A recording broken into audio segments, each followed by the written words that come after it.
Voici 8 questions auxquelles un narcissique est incapable de répondre. Des interrogations qui le déstabilisent et peuvent l'amener à se confronter à ses propres comportements. Elles ont pour objectif d'encourager des relations profondes et épanouissantes, indispensables à l'évolution personnelle et à l'inspiration mutuelle. Les relations saines reposent avant tout sur 3 piliers: la transparence, la curiosité réciproque et le sens des responsabilités. Être transparent signifie oser révéler son authenticité, tout en manifestant un véritable désir de comprendre et de découvrir l'autre. Ces qualités instaurent un climat de coopération où les ressources, les compétences et les forces de chacun se conjuguent afin de s'élever et de s'inspirer mutuellement. Cependant, lorsqu'un narcissique intervient, cet équilibre est fragilisé et progressivement sapé. Il ne recherche pas une collaboration sincère, mais plutôt une dynamique de domination. Il élabore avec minutie un récit dans lequel il occupe le rôle du héros, du vainqueur ou de l'expert infaillible. La franchise ne fait pas partie de ses atouts. Il refuse de se percevoir comme un membre parmi d'autres et préfère se placer au-dessus du collectif. L'authenticité et la vulnérabilité représentent pour lui des territoires inconfortables qu'il évite soigneusement. Ses actes sont calculés, orientés vers la préservation de ses intérêts personnels. C'est pourquoi certaines questions lui sont tout simplement insupportables. Elles exigent une honnêteté et une capacité d'introspection qui lui font défaut. Voici donc 8 questions révélatrices, capables de mettre en lumière les limites et la duplicité inhérentes au narcissisme. En les parcourant, prenez le temps de réfléchir à la manière dont elles pourraient s'appliquer aux narcissiques présents dans votre entourage. Comprendre ces limites permet de discerner plus clairement leur manque de sincérité. Numéro 1. Quelles sont les blessures profondes qui ont façonné la personne que tu es aujourd'hui? Lorsqu'on adresse cette question à un narcissique, on se heurte bien souvent à l'incompréhension, voire au rejet pur et simple. Sa réaction oscille entre mépris et défense. Pourquoi devrais-je répondre à une telle absurdité? Je n'ai aucune blessure. Nier toute fragilité personnelle est caractéristique de son fonctionnement, car reconnaître une douleur passée ébranlerait l'image de force et de supériorité qu'il a minutieusement construite. Plutôt que d'examiner honnêtement les expériences qui ont pu le marquer, il préfère détourner la responsabilité. Les torts sont attribués aux autres, les difficultés expliquées par des circonstances extérieures. Dans sa propre narration, il demeure irréprochable. Admettre une faille reviendrait à fissurer la façade d'invulnérabilité qu'il protège à tout prix. Ce refus de la vulnérabilité s'enracine dans un besoin intense de préserver contrôle et domination. Les blessures émotionnelles ne sont pas perçues comme une dimension naturelle de l'existence humaine, mais comme une menace directe pour son ego. Reconnaître une faiblesse signifierait remettre en question l'illusion d'intouchabilité qu'il entretient. Au lieu d'explorer son histoire personnelle, il recourt fréquemment à des stratégies manipulatoires. Il peut, par exemple, suggérer que la personne qui pose la question projette ses propres insécurités ou ridiculiser la démarche elle-même. L'objectif est clair, détourner l'attention et orienter l'échange de manière à préserver sa position dominante. Pourtant, derrière le masque de supériorité se cachent souvent des blessures non résolues, des cicatrices affectives issues d'une enfance difficile, d'un manque de soutien émotionnel ou d'expériences traumatiques. Plutôt que d'affronter ces réalités, le narcissique choisit le déni. Il façonne un univers dans lequel il conserve non seulement le contrôle, mais s'élève également au-dessus des fragilités d'autrui. Comprendre cette mécanique est essentiel pour identifier ces mécanismes de défense. Ceux-ci ne servent pas uniquement à se protéger, ils constituent aussi des obstacles majeurs à toute relation authentique. En prenant conscience de la peur profonde qu'il éprouve face à ses propres faiblesses, on saisit pourquoi il est incapable de répondre à une telle question. L'introspection exige une maturité émotionnelle et un courage qui lui font défaut. En définitive, refuser d'aborder ses blessures intérieures conduit à la répétition constante des mêmes schémas. Enfermé dans un monde qu'il a lui-même façonné, le narcissique cherche à se préserver tout en manipulant les autres. Cette dynamique rend toute connexion sincère particulièrement difficile et révèle à quel point son besoin de contrôle est enraciné. Reine, accordez-nous un instant de votre précieux temps. Avant de poursuivre, permettez-nous d'attirer brièvement votre attention. Notre équipe, animée par une véritable passion, poursuit un objectif clair: atteindre le cap symbolique des 1000 abonnés. Contrairement à de nombreuses autres plateformes, nous ne sollicitons aucun soutien financier. Un simple clic sur s'abonner représenterait pour nous une aide immense et précieuse. Numéro 2. Pourquoi t'est-il si difficile de reconnaître tes imperfections et d'admettre tes erreurs? Lorsqu'un narcissique se trompe ou essuie un échec, il est rare qu'il déclare avec sincérité « Je me suis trompé dans mon jugement » ou « J'ai mal compris la situation, je m'en excuse ». À la place, il érige une barrière défensive presque impénétrable qui l'empêche toute introspection authentique et tout apprentissage réel. Pour lui, reconnaître une faute constitue une menace directe. Cela reviendrait à fissurer l'image de perfection qu'il a élaborée avec tant de soin. Plutôt que d'assumer ses responsabilités, il multiplie les justifications, reporte la culpabilité sur autrui ou reconstruit les faits de manière à apparaître comme victime ou acteur irréprochable. Ces mécanismes d'évitement nourrissent l'illusion de son infaillibilité. Au cœur de cette attitude réside une peur profonde, celle d'être perçu comme imparfait. Admettre une erreur l'obligerait à accepter sa condition humaine, une réalité qu'il rejette fermement. À ses yeux, reconnaître une faiblesse équivaut à perdre du pouvoir. Il s'efforce donc, en toutes circonstances, d'apparaître supérieur ou légitime, même si cela implique de déformer la vérité. Cette posture défensive s'accompagne souvent de manipulations subtiles. Il peut accuser celui qui souligne son erreur d'exagération, de mauvaise interprétation ou d'hypersensibilité. Ainsi, l'attention se détourne de son comportement pour se concentrer sur l'autre, lui permettant de reprendre l'ascendant dans l'échange. L'incapacité à accepter ses propres limites freine son évolution personnelle et détériore ses relations. Au lieu de consolider la confiance par l'honnêteté et la remise en question, il installe un climat de doute et de tension. Son entourage se sent fréquemment blessé ou frustré, conscient qu'il n'admettra jamais avoir eu tort. Cette aversion pour l'erreur prend souvent racine dans le passé. Il est possible qu'enfant, il ait associé la faute au rejet ou à l'indignité. Pour se prémunir contre cette douleur, il a façonné une personnalité destinée à dissimuler toute imperfection. Pourtant, cette stratégie le conduit à l'isolement et l'empêche d'établir des liens authentiques. En réalité, l'erreur fait partie intégrante de l'expérience humaine et constitue une opportunité d'apprentissage. Pour le narcissique, toutefois, chaque faux pas ébranle un sentiment identitaire fragile. Il préfère alors nier ou accuser plutôt que d'évoluer, demeurant prisonnier d'un cycle de déni et de projection.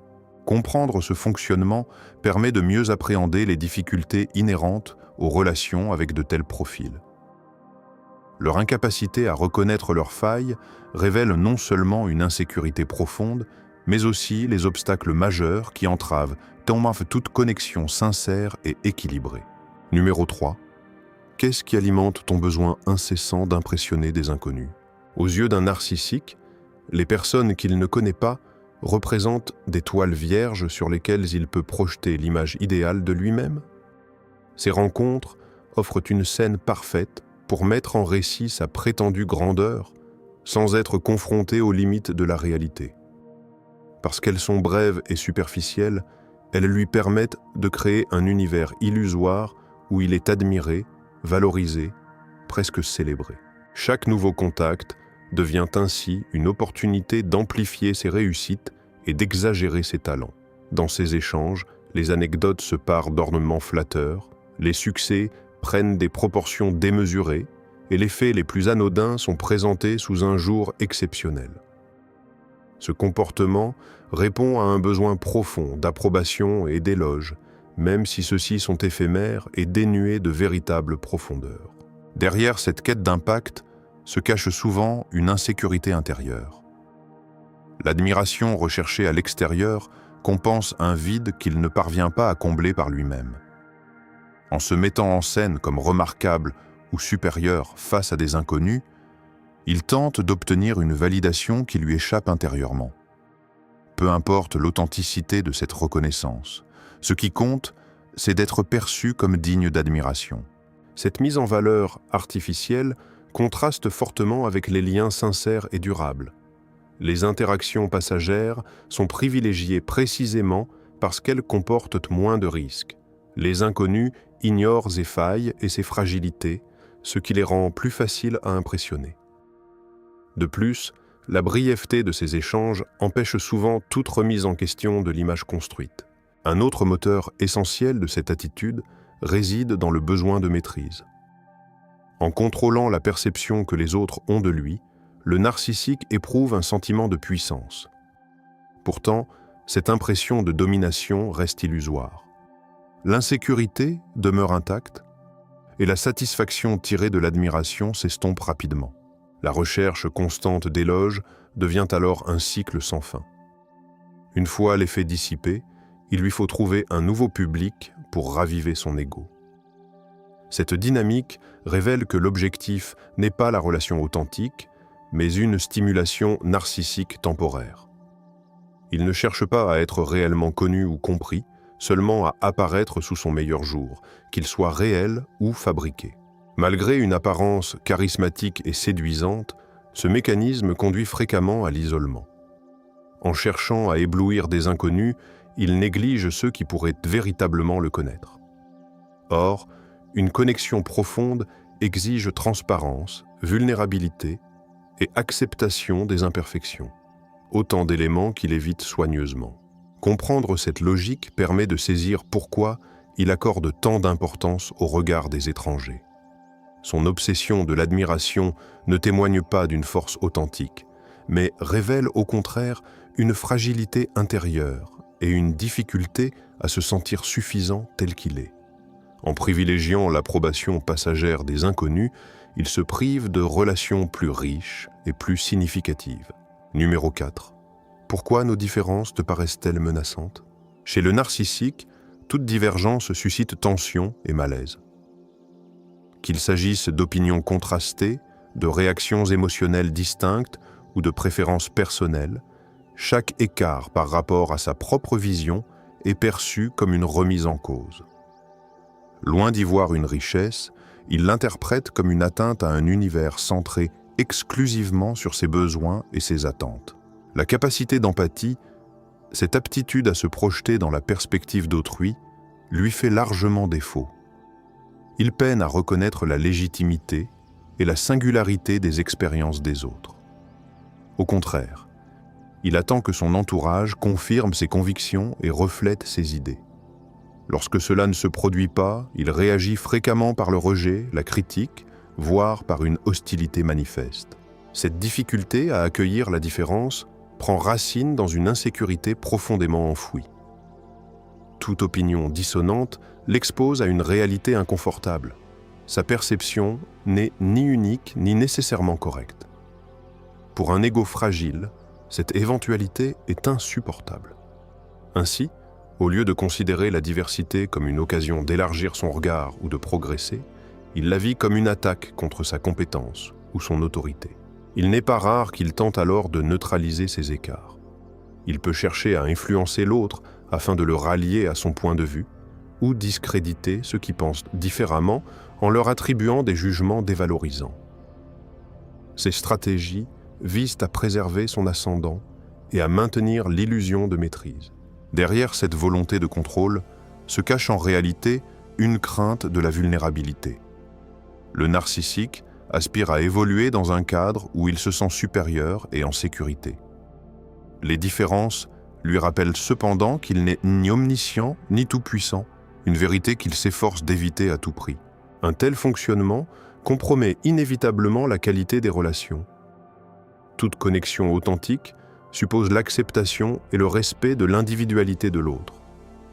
Or, Au lieu d'honorer cette singularité, le narcissique cherche à l'étouffer pour protéger son image. Comprendre ces mécanismes permet d'expliquer pourquoi la diversité et les points de vue contrastés constituent pour lui une source de conflit. Son égocentrisme l'empêche de percevoir la valeur que la différence peut apporter.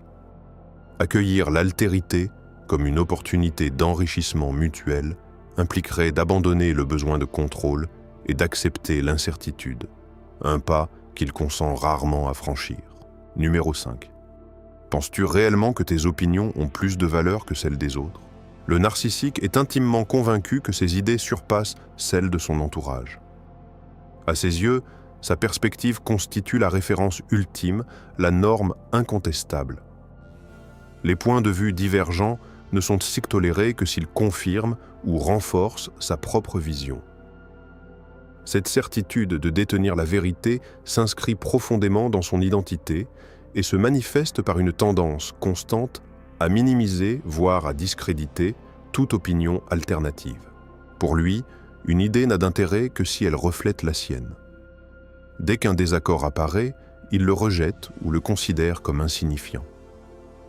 L'existence même de perspectives multiples devient problématique, car elle introduit la possibilité que sa lecture du monde ne soit ni exclusive ni infaillible.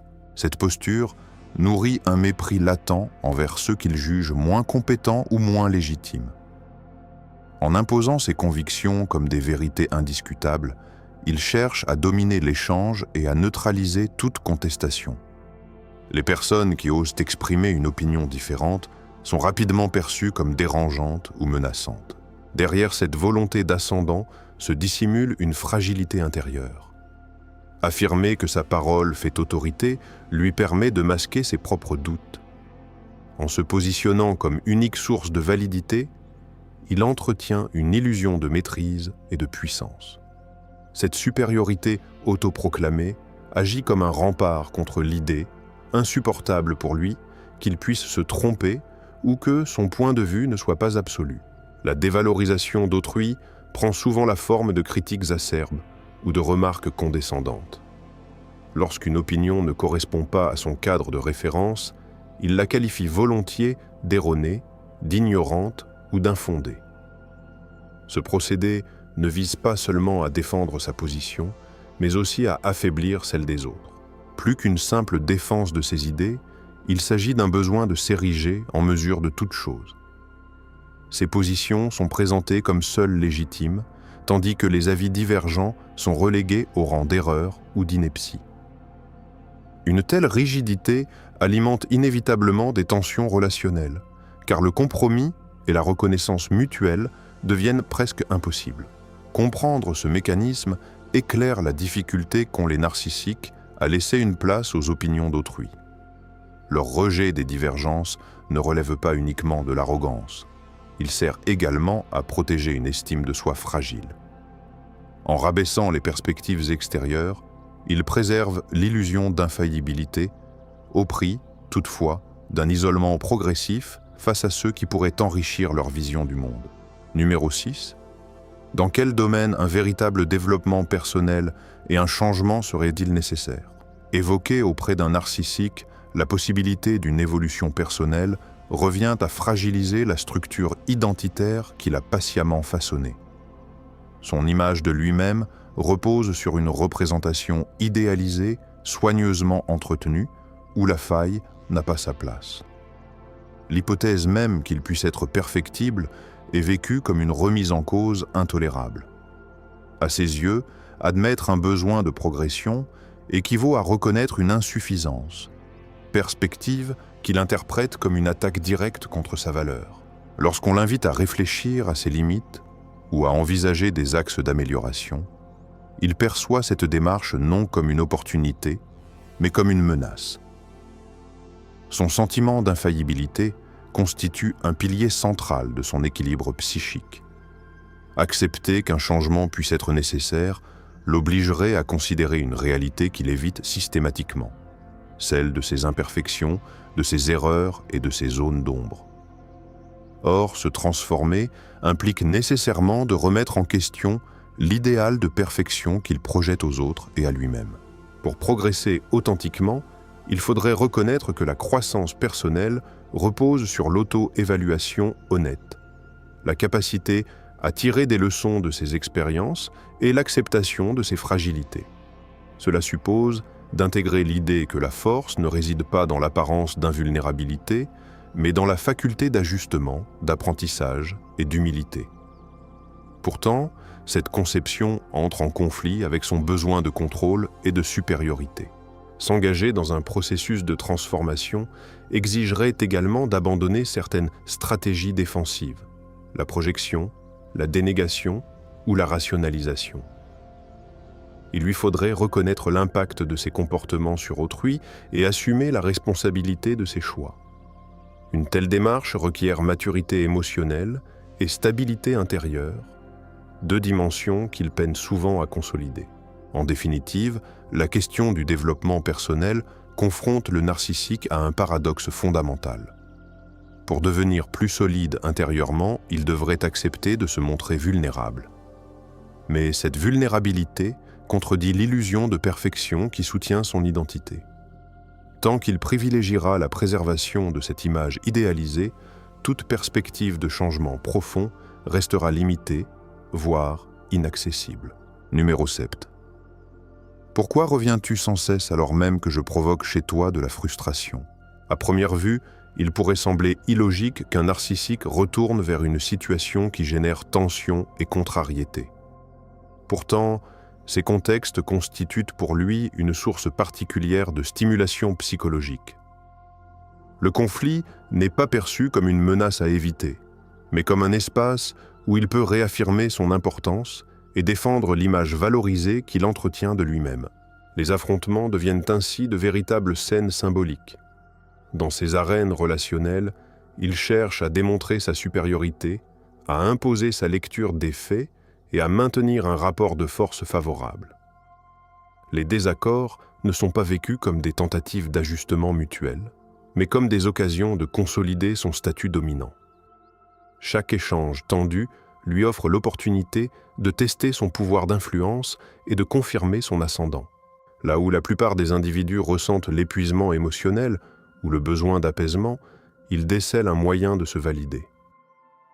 La confrontation nourrit son ego, car elle lui permet de se sentir central dans la dynamique. Même la frustration devient fonctionnelle. Elle signale que l'interaction est intense, chargée, significative. Dans son interprétation, susciter une réaction émotionnelle forte chez l'autre équivaut à exercer une forme de contrôle. Ces cycles répétés ne relèvent donc pas du hasard. Ils participent à la préservation d'une cohérence interne.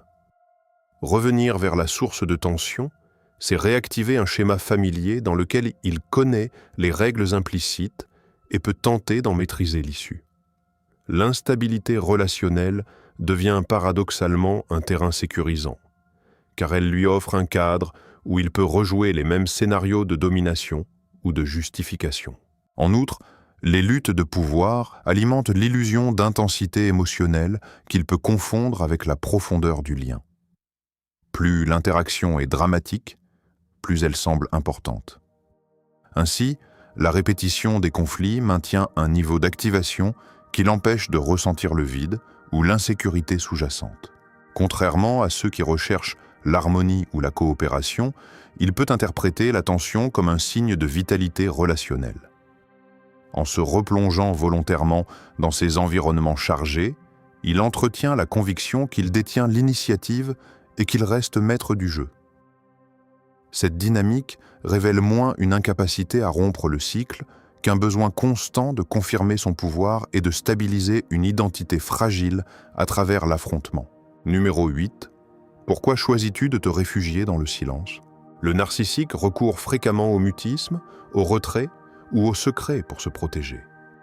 Ces stratégies lui permettent de conserver le contrôle sur la relation et de transformer l'absence de communication en un outil de manipulation et d'influence. En se retirant ainsi, il s'isole des émotions inconfortables et se préserve du risque de dévoiler sa vulnérabilité. Le silence devient alors un moyen de réguler l'interaction selon ses propres règles, lui donnant l'impression d'avoir l'initiative et de rester maître de la situation. Ces comportements traduisent des difficultés profondes à se confronter à soi-même de manière honnête et lucide. L'introspection, qui implique d'examiner ses pensées, ses émotions et ses faiblesses, lui est particulièrement difficile. Elle le mettrait face à des aspects de lui-même qu'il préfère ignorer, car ils sont incompatibles avec l'image idéalisée qu'il entretient. Reconnaître ses propres limites, accepter ses insécurités et admettre ses erreurs nécessiterait de remettre en question la perfection qu'il se représente. La peur d'une mise à nu émotionnelle le pousse donc à se refermer, à éviter tout dialogue profond et à maintenir une façade de contrôle et d'invulnérabilité. En prenant conscience de ces schémas, vous pouvez développer un regard plus éclairé sur ces comportements et adopter des stratégies permettant d'encourager des relations plus saines, équilibrées et authentiques. Comprendre le mécanisme derrière ce silence vous aide à interpréter ces réactions non comme un rejet personnel, mais comme une défense face à sa peur de la vulnérabilité et de l'introspection. L'amour véritable, dans ce contexte, consiste à accueillir l'autre dans sa globalité, en acceptant à la fois ses forces et ses limites. Les désaccords, les conflits et les différences ne sont pas des menaces. Ce sont des occasions naturelles d'apprentissage, de croissance et de rapprochement. Les relations commencent souvent de manière superficielle, par l'échange d'impressions, d'opinions et de faits. Cependant, pour créer une véritable connexion, il était nécessaire d'explorer la profondeur d'une personne, de comprendre sa complexité et d'accepter à la fois ses qualités et ses imperfections. C'est cette capacité à embrasser l'intégralité de l'autre qui permet de construire des liens durables et sincères, basés sur le respect et la compréhension mutuelle. Pour conclure, je vous recommande 2 vidéos qui vous aideront à approfondir votre connaissance et votre compréhension de la philosophie stoïcienne. Si ce contenu vous a intéressé et été utile, vous pouvez le signaler en laissant le chiffre 1 dans les commentaires. Si au contraire il vous a moins convaincu, inscrivez 0. Cela me permettra de mieux comprendre vos attentes et d'améliorer mes prochaines publications afin qu'elles répondent davantage à vos besoins et intérêts. Si nos contenus vous semblent pertinents et enrichissants, je vous invite à envisager de vous abonner à la chaîne. Nous nous efforçons de créer des analyses, des conseils et des réflexions parfaitement adaptées à vos centres d'intérêt. Vos retours sont précieux. N'hésitez pas à partager vos impressions et commentaires sous chaque vidéo. Je lis attentivement chacun d'entre eux et y réponds dès que possible, avec plaisir. Prenez soin de vous, restez en sécurité et merci infiniment pour votre attention. J'ai hâte de vous retrouver très bientôt dans une prochaine vidéo pour continuer à explorer ensemble ces sujets, apprendre et grandir. À très vite et portez-vous bien.